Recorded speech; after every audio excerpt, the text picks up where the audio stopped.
Nouveau massacre au Soudan, dans la région du Darfour Nord. Les paramilitaires des forces de soutien rapide ont attaqué ce lundi le camp de déplacés d'Abou Chouk, tuant plus de 40 civils et en blessant au moins 19 autres. C'est ce qu'indiquent les secouristes locaux. Les combattants ont ouvert le feu sur les populations civiles à l'intérieur de leur maison, dans les rues de ce camp déjà ravagé par la famine. Arrêtons-nous justement sur la situation dans ce pays est-africain déchiré par plus de 2 ans de guerre. L'armée soudanaise a affirmé avoir détruit mercredi dernier un avion émirati transportant des mercenaires colombiens faisant au moins 40 morts selon les autorités. Les Émirats arabes unis ont démenti ces accusations, mais le président colombien Gustavo Petro a confirmé que son pays tentait de déterminer le nombre exact de ses ressortissants tués dans cette attaque. Une affaire qui révèle l'internationalisation croissante de ce conflit soudanais. Pour analyser les implications géopolitiques de cet incident et décrypter le rôle des acteurs étrangers dans cette guerre au Soudan, nous recevons Marc Lavergne, directeur de recherche au CNRS. Marc Lavergne, bonsoir et merci d'être avec nous. Bonsoir. Alors que révèle cet incident sur l'ampleur et l'implication étrangère dans ce conflit soudanais ? C'est un peu une confirmation, c'est-à-dire que ce conflit a pour objet le pouvoir, évidemment, au Soudan, entre deux forces armées qui sont différentes, mais qui sont complémentaires, et donc qui ont des atouts chacune, et des soutiens qui sont avérés de part et d'autre, et puis d'autres soutiens qui sont restés un petit peu en retrait.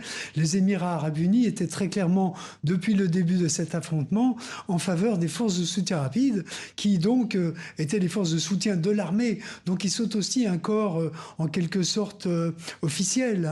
Et l'armée, elle détient le pouvoir au Soudan pratiquement depuis l'indépendance en 1956.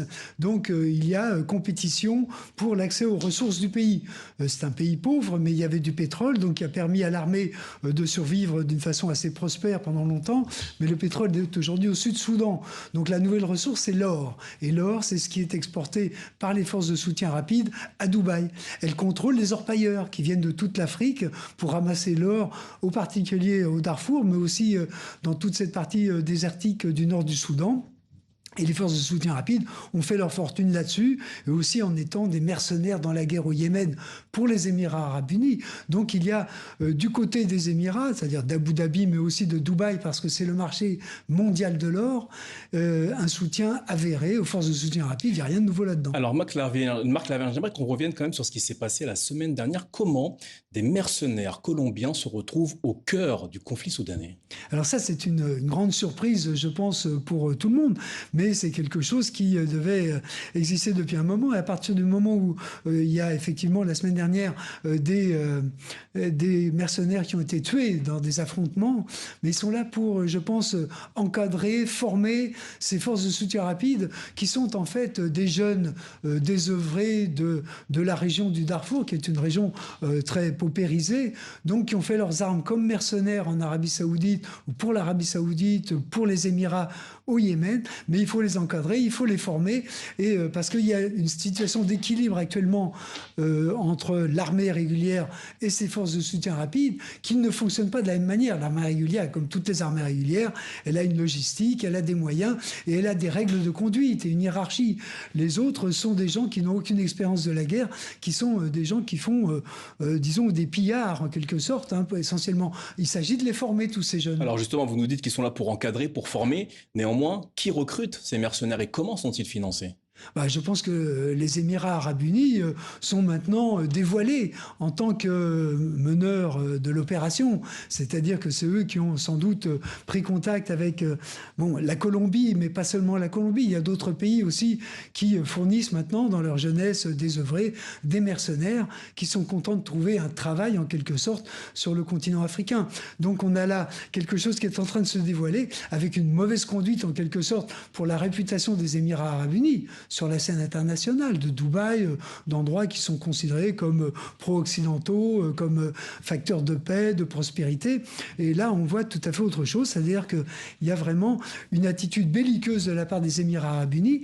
Et d'un autre côté, l'armée a aussi des soutiens. Elle a le soutien de l'Égypte, qui est aussi dirigée depuis son indépendance par une armée, et donc des armées qui se connaissent très bien et qui fonctionnent de la même manière. Mais d'autres pays, la Turquie, etc. Il y a de plus en plus au Soudan, dans ce conflit. Justement, vous nous parlez de l'implication de plusieurs pays étrangers, de plusieurs puissances étrangères. Néanmoins, quel est l'enjeu pour ces puissances au sein de ce conflit soudanais ? Je pense qu'il y a une volonté d'affirmation de puissance, une volonté aussi de mettre la main sur des richesses du Soudan, parce que les Soudanais sont des gens misérables, extrêmement pauvres, avec des conditions climatiques très dures, mais c'est un terreau fertile. Il y a la vallée du Nil qui passe par là, donc il y a un enjeu géopolitique. Il y a d'immenses étendues qui peuvent être cultivées si elles sont arrosées. Donc il faut mettre en place des systèmes d'irrigation. Et là, quels ne sont les pays qui ne sont pas présents au Soudan. La Chine est là, les Émirats, le Qatar, l'Arabie Saoudite. Tout le monde a eu des milliers, des centaines de milliers d'hectares de terre gratuitement, avec de l'eau gratuite pompée du Nil, moyennant reversion sans doute pour la caisse de l'armée, ou bien des dirigeants du pays du moment. Donc le Soudan n'est pas quantité négligeable. Ça a été le plus grand pays d'Afrique jusqu'à la séparation du Sud-Soudan en 2005, en 2011. Alors, voilà ce qu'on pouvait dire au sujet de cette internationalisation du conflit soudanais. Intéressons-nous maintenant à la situation des Soudanais. À Khartoum, alors que les combats continuent, les membres du Croissant Rouge soudanais déterrent les corps ensevelis à la hâte, pendant que les combats afin de mener un combat pour leur rendre une sépulture digne. Voyez ce sujet préparé par Lola Colomba et Emmanuel Marty. Les gestes sont minutieux. Chaque linceul est étiqueté avec soin. Ces dépouilles, ce sont celles des Soudanais enterrés à la va-vite, lors des plus sombres heures de la guerre qui déchire le pays depuis plus de 2 ans. Il y a 317 tombes dans le quartier qui contiennent les restes de personnes enterrées par leurs proches pendant les violences de la milice. Selon le Croissant Rouge, jusqu'à 10 000 personnes auraient été inhumées dans ces conditions. Les tombes improvisées ont été creusées partout, sur les places publiques, devant les maisons et même les mosquées. Jawaher Adam a perdu son enfant de 12 ans lors des combats. Ma fille est morte alors qu'elle allait acheter des chaussures. L'endroit a été bombardé de manière inattendue et ma fille est morte. Nous n'avons pas trouvé d'autre endroit où l'enterrer.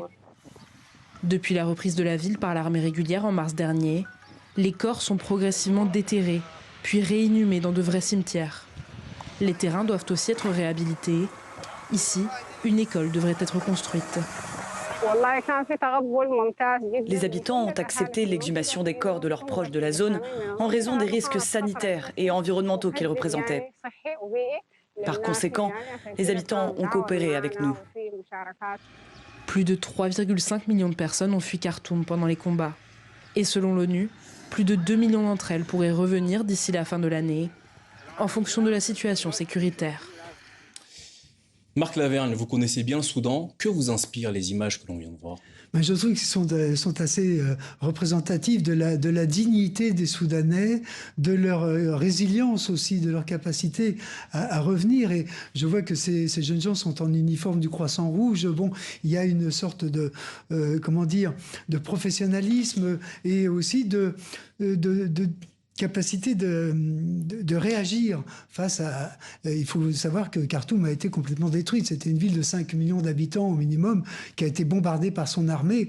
Et les gens commencent à y revenir et veulent retrouver une vie normale. Mais ce respect des morts... et l'idée qu'on va les déplacer dans un endroit qui est plus digne d'eux, finalement, ça montre toute cette humanité des Soudanais, quelle que soit la région d'où ils viennent d'ailleurs. C'est quelque chose d'assez frappant pour tous les gens qui connaissent un peu le Soudan, cette résilience après des décennies de guerre, parce que les guerres se sont succédées, les massacres aussi, mais il y a toujours cette volonté de survivre, de reconstruire, et malheureusement, les Soudanais sont les otages de forces armées comme ça qui se déchirent sur leur dos et à leurs dépendants. Cela fait plus de 2 ans que le Soudan est en guerre. Voyez-vous une issue diplomatique possible à court ou moyen terme où ce conflit est destiné à s'enliser? Malheureusement, si c'était entre Soudanais, je pense qu'il y aurait des possibilités d'entente. Il s'agit de partager les richesses du pays d'une manière plus égale, parce que le centre, la vallée du Nil, a toujours été privilégiée. C'est elle qui fournit les officiers de l'armée, qui fournit l'intelligentsia, le corps politique et économique du pays. Et puis il y a les régions comme le Darfour qui sont, elles, démunies. Et donc il y a cette révolte-là, et c'est quelque chose qui est sur la table depuis des décennies et qui a provoqué d'ailleurs la sécession sécession du Sud-Soudan, hein, parce que le colonel John Garang, lui, militait non pas pour l'indépendance du Sud, mais pour une réunification du Soudan autour de projets de développement, d'égalité entre tous les Soudanais, quelle que soit leur religion, quelle que soit leur origine ethnique. Et donc, on voit que tout ça s'est fracturé, mais il y a cette possibilité qui est sous-jacente. Je pense qu'à l'extérieur, malheureusement, il y a des pays qui profitent de cette guerre pour régler des comptes personnels ou trouver leur intérêt. Et c'est ça le gros handicap, finalement, au règlement du conflit soudanais. On le voit avec cette intervention des Émirats arabes unis, mais d'autres pays aussi, de la Turquie. Enfin, tous les pays voisins sont impliqués dans un camp ou dans un autre. Est-ce qu'un scénario libyen est possible au Soudan avec une forme de partition du pays entre deux forces respectives? Mais écoutez, chaque pays a son histoire et sa géographie. Et donc la Libye est partagée en deux, mais c'était quelque chose d'un peu prévalent avant. Donc ça correspond à une réalité humaine. Le Soudan, me semble-t-il, qui était le plus grand pays d'Afrique, 5 fois et demi la France, avant que le Sud-Soudan se sépare, eh bien, il y a une sorte d'unité quand même. Être soudanais, ça veut dire quelque chose. Donc on peut imaginer que certains envisagent des sécessions, mais il n'y a pas de frontière naturelle qui séparait une région d'une autre. Il y a des régions désertées. Moi, j'ai longtemps parlé avec les chefs rebelles du Darfour, depuis maintenant 40 ans. Eh bien, ils ne revendiquaient pas ni une fédération, ni une sécession, ni aucun système d'autonomie. Ils voulaient simplement l'égalité des droits avec les Soudanais de la vallée du Nil, de Khartoum. C'est ça qui est en jeu encore aujourd'hui. Marc Lavergne, merci d'avoir répondu à nos questions au sujet de cette guerre qui dure depuis plus de 2 ans au Soudan. Merci à vous.